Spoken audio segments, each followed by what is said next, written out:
Playoff spots are soon to be snatched up. See which teams can secure their position in the top 6 with the games today. The first match has 2 playoff hopefuls looking to bounce back from a loss just yesterday. Hello, everyone, and welcome to the NALCS Countdown, where for 30 minutes we duel it out in drafts and paint the playoff picture until the timer reaches 0 and we jump into Champions Select. Before we talk about the postseason, let's take a look at the standings. Only Team Liquid and 100 Thieves hold a spot in the top 6, leaving 4 remaining for everyone else. While technically anybody can grab those spots, if Clutch Gaming, Counter Logic Gaming, or Golden Guardians drop to 11 losses, they're officially locked out of the playoff race. With playoff positioning on the line, Cloud9 announces that in lieu of continuing with the roster that has gone 6-1, they've decided to bring in Svenskeren and Golden Glue for today's match. Reaper, with a lot of community criticism, to follow immediately the announcement, did go on Twitter to justify the move, saying that Jensen, Blabber, Golden Glue, and Svenskeren are practice duos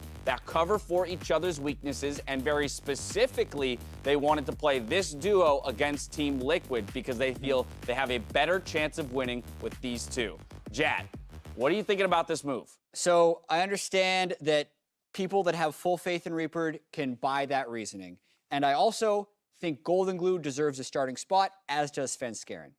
But I also completely disagree with Reaper doing this because they are on a 5-game winning streak. They were 1-5 with roster swaps. They found something stable. They've won a bunch of games thanks to their mid-jungle synergy. Jensen hasn't died for 3 games. C9's looking like one of the best teams. They're not even in playoffs yet. They have a 1-game lead over the team in 7th. Every single win matters. You do not mess with the team that is winning. You don't do that in sports. So I am very upset that they are doing this change. Even if it works, they can win, and I would still say the move is wrong. Okay. Because if they win with this roster, that means they could have won with Jensen and Blabber as well. Mark, where do you land on all this? I'm not quite on the Jad extreme. I'm not happy about the move either, but I can potentially see what he's hinting at here with Reaper, because we had touched on it on some of the post-game segments where it's like, yeah, Blabber looks really good, but he's only playing these kind of aggressive jungle champions. And if you're on red side and you're trying to go for a more counter-pick focused lane, you saw Golden Glue playing the Fizz Nikali in Academy, and you probably want to tank your jungler to support that mid lane pick, which means it's probably hard to get that with Blabber and his playstyle, and so you swap to Sven and Golden Glue on red side to counter-pick Team Liquid. I can see that working, but I'm with Jat here, where I'd still prefer to stick with what's gotten you back into the playoff hunt when you were so far out of it. Some thoughts from the analyst. Pobelter himself seems to support that when he was asked about differences in C9's players, he has had a harder time against Sven and Golden Glue. I guess the difference between the two is I think Golden Glue, Sven is more like stable, and I think Sven has a lot more experience, so I think he's just like a lot smarter in how he plays, and Blabber Jensen is more like reckless, I guess, and then they just go for kind of risky plays. Actually, I find it harder to play against Golden Glue and Sven, but I think they're both like pretty similar. 200 IQ Pobelter, trying to get C9 to mix up their winning formula and tell them that scrims are what matters on somebody stage. over. Why does that help Team Liquid? Well, because they're playing against them. If they, Yeah, it's a regular season game, and they're already clinched for playoffs. They want first place, dude. Here's what I'm thinking.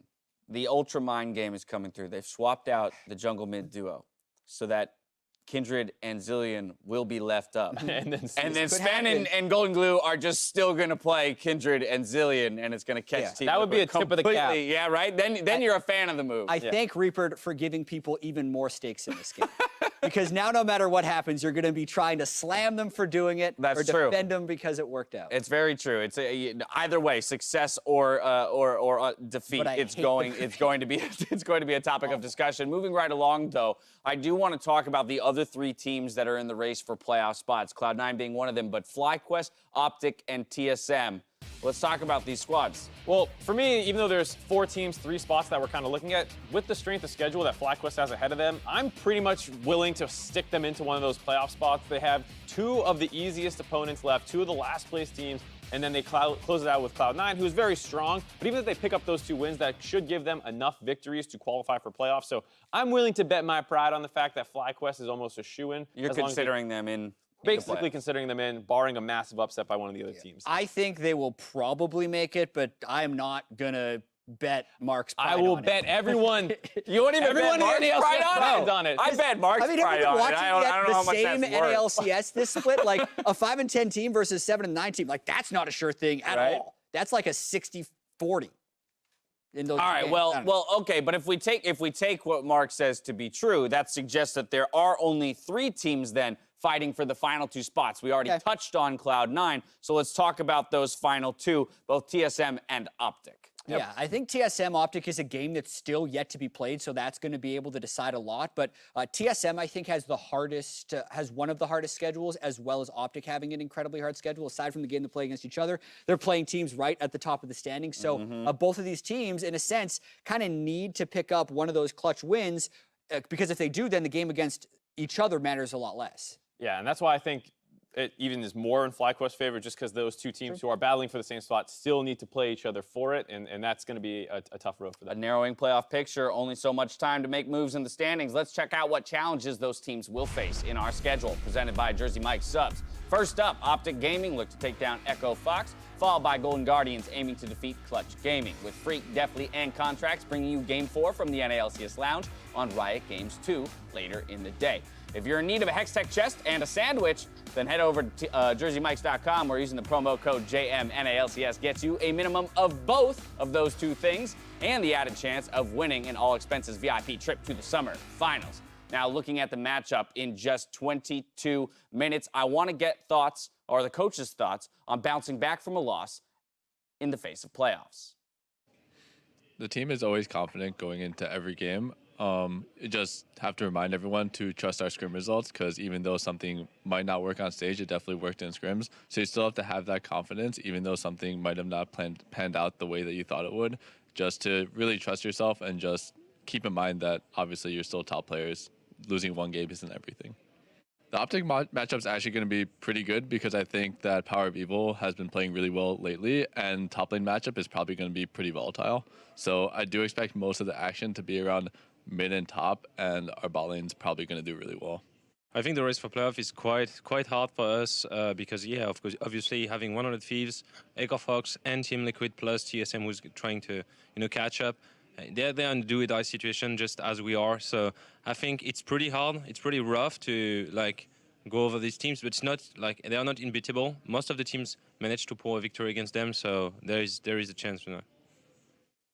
A bit of confidence coming out of ThinkCard, saying that, hey, a loss every once in a while does not degrade the value of the players or the status of these top-tier players. On the side of Zabatine, a little bit more tempered in his approach, but saying it's very much doable for this squad when it comes to making it to playoffs. And you can be a lot more confident as ThinkCard when you have 2 more wins with 3 games to go than the other team that's talking. So Without a doubt. it would be quite a collapse if Echo Fox failed to make playoffs. Ahead of that matchup, though, I want to get some win conditions up on the board. Mark, starting with you, you've got Optic Gaming. Yep, red side in this matchup, so I'm going with counter the top lane pick that they can go for. That's something Doklo's been doing for quite a while now, and then bait the kind of first half Huni you were seeing with really aggressive trading early on and try and get that snowball working. He has been susceptible to getting pulled into fights that he shouldn't be taking, and if you can get Dokla ahead, I think that's one of the best ways for Optic to win. A lot of focus around the top lane and that split push pressure. What's the response for Echo Fox? One thing that they've done a lot of that I don't think they should do is picking Huni on a tank. So I'd say keep him off a tank, and then you can get a bit of a power pick or a counter pick mid. So as blue side, even though red side is the counter pick, if you just save both your solo lanes for the second half of the draft, you get to counterpick one of those 2 lanes. And I think Echo Fox should absolutely look to do that. All right, well, that match is coming up in just about 20 minutes. But for Game 3, TSM face off against 100 Thieves. And in a battle between 2 teams who favor slower games, I'm asking Jat and Mark to play coach and challenge one another in a dueling draft. So we're going to get our fancy new tool up onto the screen here. These guys have done their prep. That's why you see these sheets in their hands. We've pre-populated the first phase of bans, so they submitted these. We're going to roll it out from here. So basically, I tried to simulate what 100 Thieves was doing for the most part with their bans, and they went for pretty much a constant Aatrox, Rakan, and Nocturne. Jap picked up my Nocturne. Wasn't quite sure what I should go with, so I got rid of Bjergsen's, what looks like his best champion for a little while. Yeah, Alrighty. this was tricky. I mainly just tried to get rid of Ryu's roamers, since that's actually what I feel like they can be most successful on. His champion pool has been relatively shallow, and also with Zoe ban, that drops it even more. My dilemma with this first pick is whether or not to first pick Akali or first pick Kindred, because with Nocturne ban, Kindred is the best jungler, but Akali is also extremely powerful, and Bjergsen's played a lot of it. I don't think they need to take that risk in this game, so I'm actually going to be going with the Kindred as the first pick. All right. Alrighty. So that gives me my 2 champions I was hoping for. I can lock these in pretty We're quick. going to do Braum and Varus. Braum and Varus, how'd you Oh, know? wow, so creative, Mark. Yeah, I really worked Yeah. hard to come up with these 2 picks. It's in no way some of their most played champions, so. Yeah, that's if Mark wouldn't have taken Braum and Varus, I probably You would would have taken Braum and Varus. Yep. But we've also seen this other really strong combo from a different North American LCS team. With Kindred, if you take Zillion, you're boy. actually super good because Bjergsen's a very good Zillion this player. We know that Bjergsen's a And- Zillion player. Yeah, even though like Braum is taken and that's the best for this combo, another thing that is also super good for this combo is Tom Kench, and I Yeah. don't want him to be able to ban. Now you got the triple safety. You got a lot of safety, and we'll see what we have to fill out in the next bit. What All do you right, think? Mark, this strategy is fairly telegraphed, though, at this point. So what are you going to do with the funnily remainder of your enough, draft? On the desk yesterday, we were talking about how, like, in-game, it seems pretty hard to counter out and you do something in Yeah. select. The problem is, I'm not exactly sure what that is. I'm going to go with something that seems to work pretty well versus Kindred and is a champion that, you know, for the most part, Ando will perform on. Gragas, not much of a surprise there. Yep. And now going to my ban phase, I'm probably going to target Marksman since that's what they're currently missing out on. And Okay. top lane pool is still open between the 2 of us. It's one of our Okay. desynced picks here. So I'm going to start targeting some other things like the Ezreal, which Sven tends to play a lot of. Fair enough. My bans right now is making sure you don't have stuff to target Zillion, so I'm getting rid of some of the strong stuff on the patch. I think Fizz is potentially scary against Zillion. Honestly, I don't know the matchups amazing. This is where I'd be asking Griffin and Jensen to get them, but I also do know what C9 was banning against it. It was stuff like Zoe, it was stuff like this. They banned LeBlanc against it, I believe. I'm going to get there. Oh, okay. I don't want to give it away too much. I was about to- Oh, sorry. Have you checked This if you is the solo problem. queue? You get 2 Yeah. coaches on Yeah, what is stage. this? Yeah. This is what Well, the 2 actually, coach 100 feels Thieves like. only uses 1, and TSM does Yeah, use 2. I mean- so it is Exactly. fair. From this point on, though, another marksman ban. Zaya's not really going to get played here. Potentially the Kai'Sa, which is what C9 likes to run with it a lot of the time. So I actually will get rid of the Kai'Sa for my last ban there. I think that's a good ban. My last ban actually is going to be LeBlanc as well, because I think that is good threat against Zillion. All right, so the second ban phase, rather, is complete. We got our first pick here in the second phase from Mark. Yeah, so this is the tough one. You banned out a couple of the assassin matchups I thought about potentially trying. He has been playing a fair amount of LeBlanc and Fizz and solo queue. Why don't you pick your Does top he- laner? does he so, like- play a I'm not Kali? going to pick my top That was laner. Does he play a Kali? He does. He did put a couple games in Akali, but I'm not quite sure I'm I don't ready to think say he's stage gonna ready, do That that. doesn't seem like a Ryu Akali pick, so I think I might just go for a more common pick that people sometimes play into things like the Kindred when people get low, and he has played it a couple times. I'm not sure if this is actually a great matchup, but I'm going to go with the Swain. Okay. Oh, I'm going to need to throw another letter in there. There we go. Swain Yeah. mid Narrow it lane. down. I was thinking about maybe Orianna. Swain. Some How would kind of Syndra do? This is just a separate question. I'm trying to think of counter picks or. It feels a little telegraphed into Okay. if it's a single target burst champion into pretty Zillion. easy when the Syndra balls are flying. So I was to looking get for the, some kind of that AoE. art. Maybe Okay. Orianna's better. Oh, Swain. okay. I like the idea of the AoE as well to deal with the Kindred ult, right? Like Right. everyone comes out of Kindred ult, and then I get to act. That's what I'm thinking. And Second if I don't know which one's the better lane matchup, so one of those 2 most likely for me. I don't know. I like the bans you did because I was wanting to do Ezreal, but I feel like Ashe is good in this situation, especially with the Tom Kench. You're allowed to be a little bit lower mobility, and it's one of the things that can at least kind of keep up with Varus in the laning phase. Right. And this is now the most difficult part of the draft because you're having to blind pick Blind your pick top top. laner For into Haunter, Sunday. into but someday. He hasn't Yep. put many bans towards it, and I think the thing that Sunday's confident. Haunter's always going to default back into is the Gnar. Just because later in the game he's I going to had have a a large feeling. amount of effect. Now, a lot of teams in this situation we've seen do something like the Cho'Gath or the Mundo. Yep. And we've actually been questioning that a lot in terms of, what then the response would be. But Anar kind of circumvents that. Ooh, we're going for the Jace here into the That's Nar something. pick. Tracking these guys solo queue as well, they've been practicing a ton of sides of both the carry versus carry matchup, Yep. so Jace is absolutely something that could work in this matchup. Yeah, and it's something where I think with how much focus there is around the comp that Jeff put together, there wasn't as much focus in top lane. As these guys actually usually put into the draft phase, a lot of the times you see GP bans thrown at both these guys because they're both monsters on GP. So I think Right. our drafts came out pretty different just due to the nature of this comp that Jeff Yeah. put together. Whereas I think most of the time you would see GP bans or one of them blinding the GP and forcing the other one to take a counter Yeah. matchup. So how do you feel about these compositions that you ended up with? So I like the idea of hopefully being able to split if the Jace can get ahead early on and then not have to deal with this it's insane tough mid to lane. split against TK.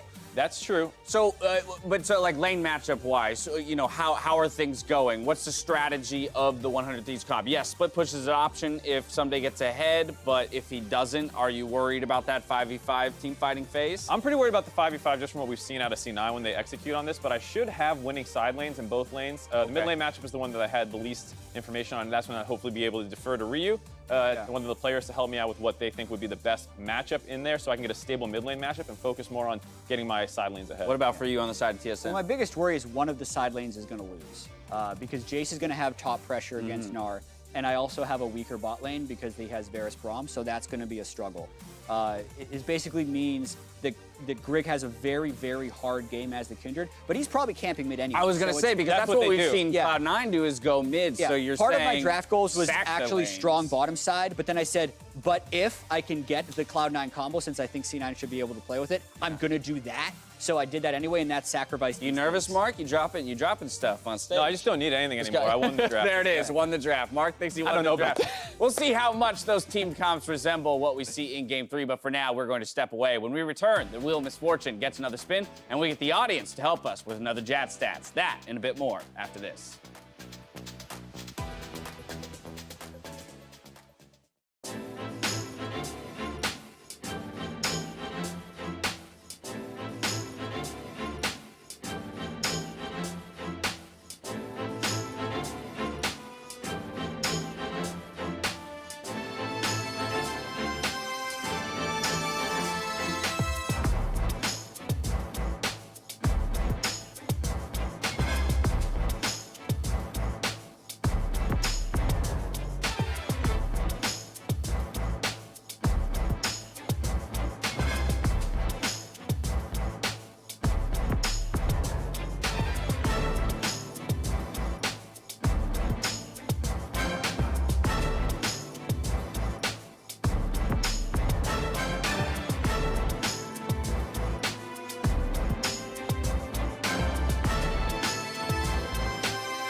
Welcome back to the NALCS Countdown. We've made our way out to the arena because when Mark and I get embarrassed, we like to put that out front live in front of an audience. So first off, we're going to kick things off with some Jat stats.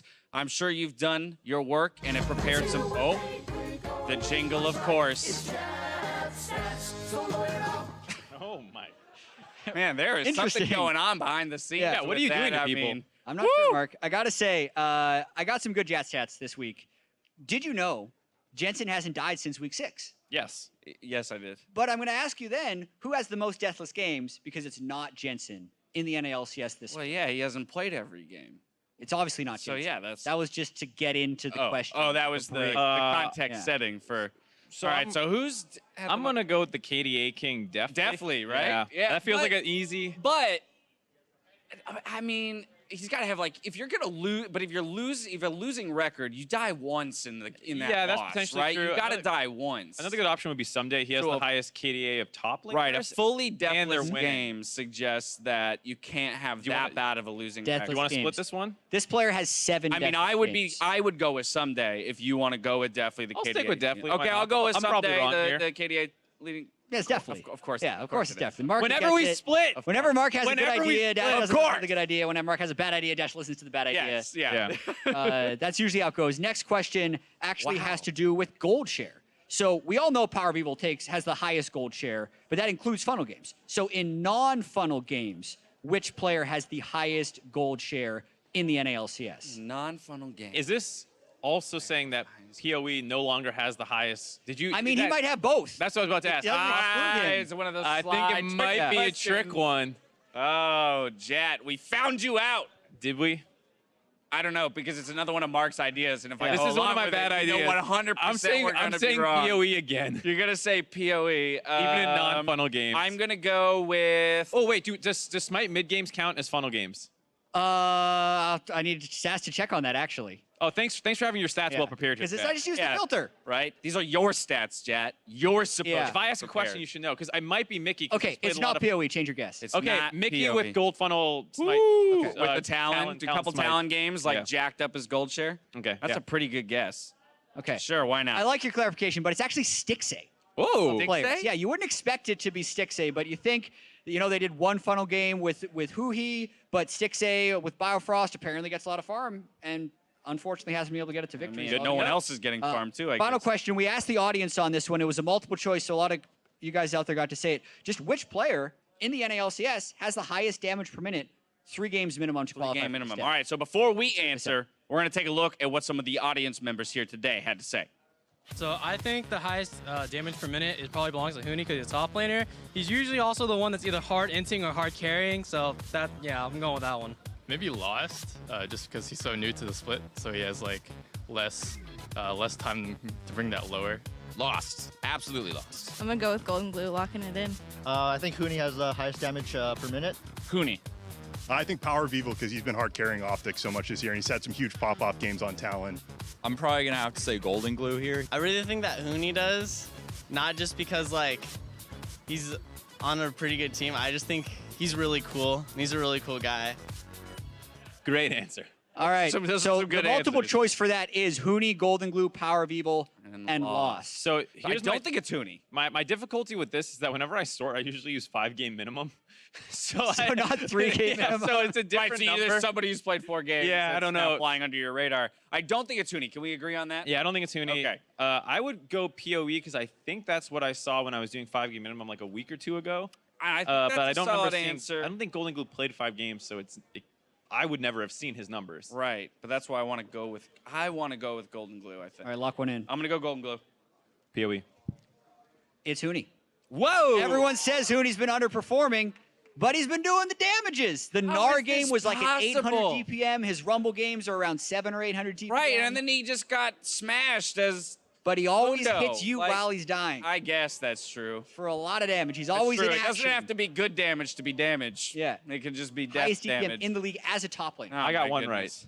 Yeah, good job, Yeah, Mark. Mark take got it. one right. All right, well, moving on. Next up, conversations around MVP. Of course, we've only got 3 games left in the split for each team, and so this conversation is heating up. We threw up some potential MVP candidates onto the Wheel of Misfortune. We're going to spin this, and you guys are going to have to make the case for why they should be this summer's MVP. Yeah. Jad, let's start with you. All right. I've gotten really good at this spinning thing that Mark hasn't gotten good at. Look at how instant. Oh, you were so good there, Jad. When you're on that side that it spins, it's suddenly easier. All right, Licorice. C9's Licorice. The only guy to not get subbed out on the team. Yeah, so MVP. this one, I think a lot of people wouldn't even consider, but if you look at the numbers, he's right there. So many people say, oh, Someday is the best player in the league. Oh, Someday is the MVP candidate. Licorice has better gold break points than Someday at almost every stage of the game. The team has been under more roster changes, and they're only about 2 wins back in the win column. So if they continue to win out, there's a chance they could actually finish higher than them. The fact that you say, what would happen if Impact was on this team in C9? You think they would be worse. That means Licorice is actually putting in a monster effort. So that's my case for Licorice of MVP. The team has been in total turmoil. He's the best top lane numbers in the league, arguably, and that's why. It's a solid one. That's a solid case. It still requires them to finish strong here. They in these have last to finish. They have to games. 3-0. So they have to beat TL. They have to beat 100 Thieves. Got it. All right, Mark, you're up. Spin the wheel. I installed a button. Doesn't work. No, it does. Yeah, Just a it little works. delay. Still a There we delay, go. yeah. I didn't want to Faulty wiring. Yeah. He didn't have much time to install it today. There we go. Here we go. And Afro move for 100 Thieves. So a lot of people would immediately think Someday when they think 100 Right. Thieves MVP. You have to make the case for the support. Well, it's going to go back to the fact that he was the MVP last split. The team is back in second place again, and a lot of it comes down to his playmaking still in a lot of these games. If you look at his Rakan, he's got 5 Rakan games popping off in every single one of them, and they're continuing to stomp in those games. So I think that's a big part of it. The late game shot calling is still something that they've been able to squeak out, and as much as you can say Someday has improved in lane compared to last split, and he's making some more individual plays, the crux of how this team wins is still Afromu and his amazing shot calling, and with a little bit of time left to squeak out, they could get first place in the regular season again, which is exactly what happened to helping secure his first one. They could very much do that. Guess what? We got time for one more. So, Mark, hit that button again. I'm hitting the button again? Yeah. Oh, double button. I don't know who's going I to guess argue for this. Yeah, I 'cause needed Jack the wheel. my, I needed the wheel to spin again, so I figured the button was the easier ask. Double lift. Double lift. All right, TL's double lift. They're the #1 team right now. Who wants to take it? You press the button. How many times can Double Lift be on the #1 team and not be considered MVP? He's got the best 80 carry numbers from the split. He's So your a leader argument on is this why team. not? He's a spring split champion. So I think there's definitely going to It's be about time. It's about that's what a lot of voters I think are actually going to be voting off of Yeah. if they finish first place. If they don't lose another game the rest of the split and 14-4 with a bunch of parity with Double Lift, as soon as the 80 carry meta comes back, him just winning and going undefeated, I think he would be a shoo-in. First place team has the by far primary carry on it. It's kind of hard to argue against that. All right, I hear it. Lastly, we got to take a look at your guys' predictions for the day. So let's get those up onto the screen. Are there any differences? Yeah, we got one. Mark's going TSM for 100 TSM. Thieves. You always predict TSM. I know. Well, so this is, funnily enough, you guys actually had to draft in the dueling draft segment for the teams that you thought would lose this matchup. Why are you going for TSM, though? Blue side, baby. Blue side advantage, tough. and they got it? Yeah, I think what you saw there, like there were so many options for Jat in that draft. He could have gone with the Kali first pick, which Bjergsen has put a fair amount of games on in solo queue. He went with this comp that we've seen C9 running that no one has found a counter to yet. He could have grabbed a million other things depending on what he did with the bans and could have forced me to ban Nocturne. He gets Zoe. They can play Syndra into the Zoe if they want to. And I think just with how much blue side controls the draft and TSM starting to look a little bit better. Draft advantage for TSM. There was that stat that I picked TSM 12 times in a row at one point in this Yeah. season, so could just be a little bit of favoritism. I think 100 Thieves is one of the teams that can do better on red side as far as counter picking the top lane. I do think blue side is advantaged in draft, but specifically the way 100 Thieves plays the mid game and usually wins from that point, and the fact that TSM also hasn't blown people up just makes me think it's going to get to 25 minutes, be even, and then 100 Thieves is going to win. All right, we got to wait till game 3, though, to figure out which one of you is right. Up first, we got Echo Fox versus Optic Gaming. Time for us to toss it up to the casters to get us in the game. Thank you very much, Dan.